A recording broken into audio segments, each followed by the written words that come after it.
दोस्तों ये तो आप जानते हैं कि हम फादर डे, मदर डे और टीचर डे हम सब मनाते हैं, लेकिन क्या आप ये जानते हैं कि दुनिया में मच्छर डे भी मनाया जाता है? और दुनिया में एक ऐसा लंबा गाना चल रहा है जो 640 साल तक लंबा चलेगा। शायद आप इसके बारे में नहीं जानते कि कैट्स ने कैसे मिशन को हैंडल किया था कि जिसके बाद लोगों ने अवेंजर्स मानते हैं। पहले अल्फा टावर पेरिस में नहीं पहाड़ों पर बनाया जाने वाला था। और डोरेटोस एक ऐसी चीज है जिससे नॉर्मली आग जलाई जा सकती है। दोस्तों इन सब चीजों को जानने से पहले अगर आपको वीडियो में कुछ भी अच्छा लगे तो आपको कुछ ही सेकंड लगेगा, जल्दी से वीडियो को लाइक और चैनल को सब्सक्राइब कर ले। नंबर 10, मंदिरों में घंटियां क्यों लगाई जाती हैं? दोस्तों इन्हें सिर्फ देवताओं को खुश करने के लिए नहीं लगाया जाता, बल्कि इन घंटियों का साउंड एक पॉजिटिव एनर्जी भी क्रिएट करता है। यही नहीं, इन घंटियों के साउंड में जो वाइब्रेशन होती है वह इतनी पावरफुल होती है कि इसके कांटेक्ट में आने वाले जर्म्स और बैक्टीरिया मर जाते हैं। इसीलिए ही मंदिरों के आसपास का एरिया भी काफी खुशहाल होता है। नंबर 9, चिप्स के पैकेट पर ये कट्स क्यों होते हैं? असल में ये कट्स इसलिए होते हैं क्योंकि इन जिगजैग जैसी लाइनों की वजह से ही इन प्लास्टिक के पैकेट को खोलने में हमें आसानी होती है। अगर पैकेट पर ये कट्स वाली लाइनें नहीं होगी तो पैकेट को खोलना मुश्किल हो जाएगा।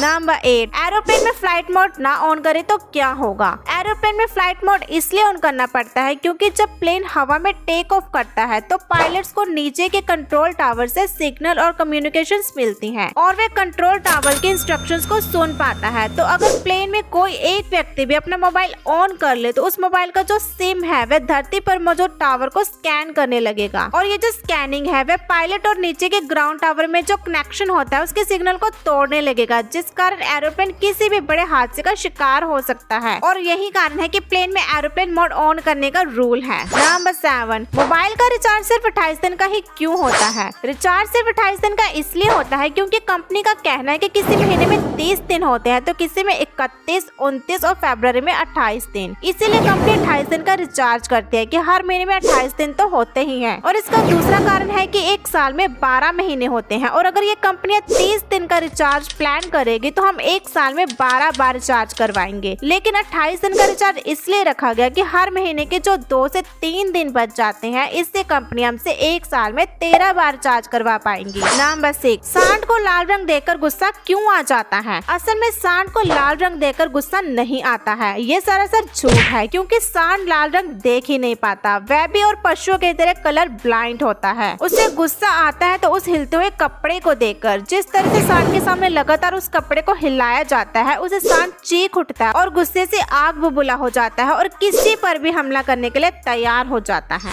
नंबर 5, दी मच्छर दिवस। आपने yoga day, Republic day, Christmas day और टीचर्स डे के बारे में तो सुना ही होगा, जिसे लोग धूमधाम से सेलिब्रेट करते हैं। लेकिन आज हम आपको कुछ अजीब डेज के बारे में बताएंगे। जैसे 1 मार्च को होता है सोलो वेकेशन डे, जिसमें हर एक इंसान को अकेले घूमने के लिए इनकरेज किया जाता है। 20 अगस्त 1897 के दिन साइंटिस्ट को आखिरकार ये पता लगा था कि मेल मच्छर तो काटते ही नहीं है, जो फीमेल मच्छर होते हैं वे काटते हैं। वे शरीर से खून इसलिए चूसती हैं ताकि अपने अंडे को न्यूट्रिशन दे पाए और भर भर के मच्छर पैदा कर सके। और मेल मच्छर तो बिल्कुल नहीं काटते, वे सिर्फ इधर उधर घूमते ही रहते हैं। नंबर 4, डोरेटोस आग जलाने का यंत्र। दोस्तों डोरेटोस तो आपने खाया ही होगा। इसके बारे में एक इम्पोर्टेंट फैक्ट भी जान लीजिए कि जब भी कोई ग्रुप ट्रिप पर जाता है कहीं भी, अगर ग्रुप को वहाँ पर आग जलाने की जरूरत पड़ती है तो वे आग में 2-3 डोरेटोस डाल देते हैं और आग अच्छे से जल जाती है, क्योंकि डोरेटोस में कॉर्नस्टार्च होता है जिसमें बहुत एनर्जी होती है कार्बोहाइड्रेट्स के रूप में। इसी कारण डोरेटोस काफी देर तक जलता है और डोरेटोस में जो वेजिटेबल ऑयल होता है वे आपको जल्दी जलाने में मदद करता है। इसीलिए डोरेटोस को दी फायर स्टार्टर भी कहा जाता है। नंबर 3, ये तो हम सभी जानते हैं कि अल्फा टावर पेरिस में है और ये दुनिया के सबसे फेमस टूरिस्ट स्पॉट्स में से एक है। लेकिन आपको बता दें कि अल्फा टावर पहले बार्सिलोना में बनाया जाने वाला था। फ्रांस के बगल वाले देश स्पेन के बार्सिलोना में इसका डिजाइन सबमिट किया गया था, लेकिन उन्होंने ये कहकर रिजेक्ट कर दिया कि इसमें बहुत खर्चा होगा और देखने में भी ये सिर्फ एक रेडियो टावर की तरह लग रहा है। लेकिन अब स्पेन की बार्सिलोना वाले पछता रहे होंगे कि काश हमने रिजेक्ट ना किया होता तो आज पेरिस के अल्फा टावर की जगह स्पेन के बार्सिलोना के टावर का नाम होता। Number 2, cats assemble. साल 1960 में मलेशिया के बोर्नियो आइलैंड में क्रॉप्स को चूहे बहुत ज्यादा मात्रा में खा रहे थे, मतलब कि अनाज को। बोर्नियो में इतने ज्यादा चूहे बढ़ गए थे कि घर में, रोड पर, सड़क पर, यहाँ तक कि गाड़ियों में भी चूहे ही चूहे थे। तभी ऑपरेशन कैट ड्रॉप को लॉन्च किया गया और आप यकीन नहीं करेंगे कि इस ऑपरेशन में प्लेन्स के ऊपर से 14,000 कैट्स को बोर्नियो में नीचे उतारा गया और कुछ ही दिनों के अंदर आइलैंड के 90% चूहे खत्म हो गए। सब चूहे कैट्स ने खा लिए, मतलब कि बिल्लियों को अवेंजर्स बना दिया गया। नंबर 1, 640 साल लंबा गाना।